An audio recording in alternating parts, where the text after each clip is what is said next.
Hello, once again, it's Timothy Wilkie, the improperly identified Sherman video suspect. It's been 8 years since the Shermans were murdered in their home in North York, and here I am to talk to you about policing and corruption. But I'm going to do so from a different angle, right? This is going to be our part 2 of how to become a spy god, because this is what over-policing does, right? When you over-police people, what happens is you actually give them spy intelligence. You teach them about counterintelligence. Now, if you go back to the initial Sherman Walking Man video, the news media said that it was subterfuge. They said that my black coat that I'm wearing right now, there was a fat, portly man, and the way he walked was subterfuge. But in reality, there's no such thing as a pain doctor. Right? If I have an abrasion on my foot, there's no doctor in the world that can tell me that I'm not feeling pain on my foot and therefore walking with a limp. Similarly, the news media is going to say, there's no way it could be you, right? It was a fat, portly man. It was too cold. It was too cold for anyone outside of a deranged killer or a hitman to be walking in the Sherman neighborhood because it was too cold. Right, but if I were to speak with the news, if they were to give me an official interview and not just 2 minutes of cutting me off like Kevin Donovan over a series of phone calls, if the news media actually interviewed me, they get the obvious answer. I was wearing this winter jacket, I was wearing 3 hoodies underneath, and as someone who's lived in Ottawa, right, in the capital city of our country, I'm used to the cold. And that's why I'm filming out here right now. You know, with a jacket, you'll be all right. You can break the wind, whatever. You can break the wind, you'll be all right. But this is what people need to know, right? They said that the Sherman murder suspect was subterfuge. No, that's bullshit.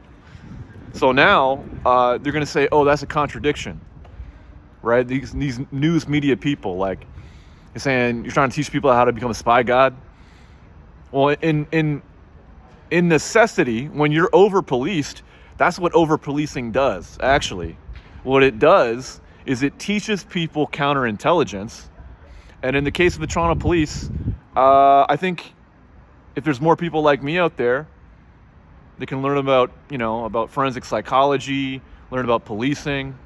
I think we should absolutely use this counterintelligence and spy work, because we should use it as a form of radical protest to uncover the corruption in the Toronto police. And that's why. So just adding off of that, right, from my last video, what I'd like to talk about, they use body language.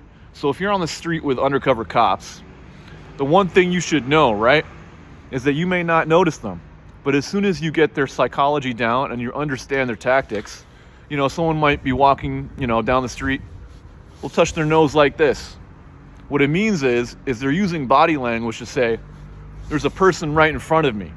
So if there's 2 undercover cops on one side of the street and there's 2 undercover cops on the other side of the street, they'll see this and they'll know that's a signal to the other 2 officers across the street. That is a suspect. That is a person we're surveilling or watching or whatever. Minority in the neighborhood, walking as a colored person, person right in front of us, right? If a woman kind of brushes her hair past her, that could mean a person to the right or left of me is the person that we're surveilling and over-policing. So that's a good tip right there. It's called body language, and in the spy world, it's used to signal who and where they're spying, basically, right?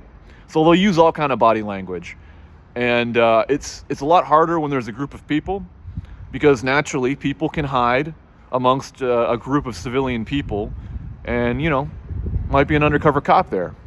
But what's interesting to note too is that when there is a group of people, you can't undercut that there is a group of people spying on you. So in that case, a good way to tell if there's some counterintelligence being done or spy work being done is that there's the psychological idea of conformity. Right? When people are working in a group, they want to conform to the social norm. So when a group of people are spying on you, a good way to tell if they are undercover cops or police is if one of the individuals, one or two or more of the individuals, start getting nervous about keeping their cover, to make sure their cover doesn't get blown. They're going to show you social cues to say that they're nervous, they're working in a group. Not that they're an individual and they're nervous, but they're working in a group and they're nervous that they won't be, working within the social standard of not getting their cover blown. And when you see that group dynamic of hiding their emotional response, toning down their emotional response, that's when you know a group of people is spying on you. That's one of the telltale signs. So we went over body work, like auto shot. Body language, that's a huge one. Group conformity. When people are working in a group, they're going to give away social cues.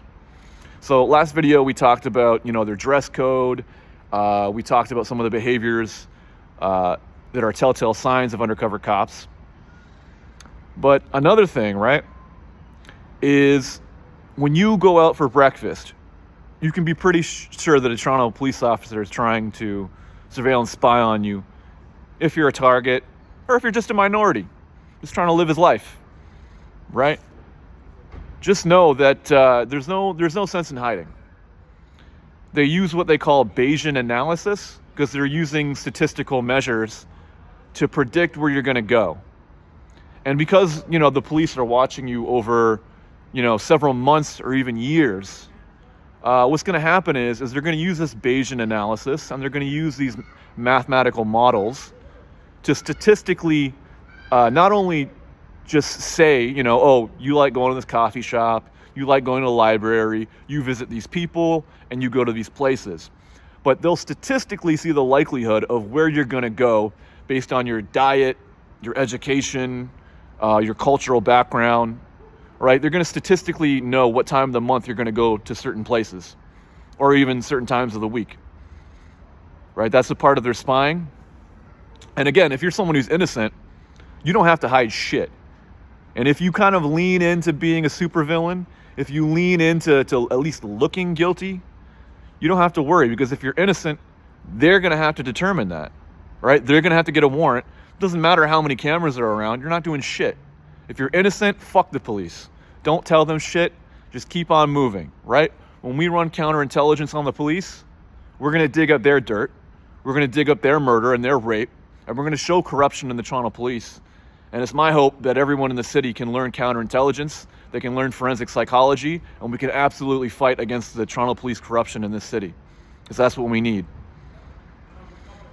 But to another extent, that's the thing. You got to know, every time you go out, people are going to follow you. People are going to know where you go.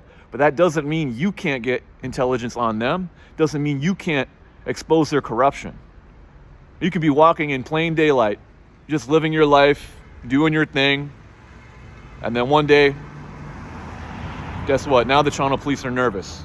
Now they know you know something, and the tables are turned. That's what I want for this city. And it's not just a fight against the Toronto police. It's a fight against Toronto police corruption in all its forms, globally.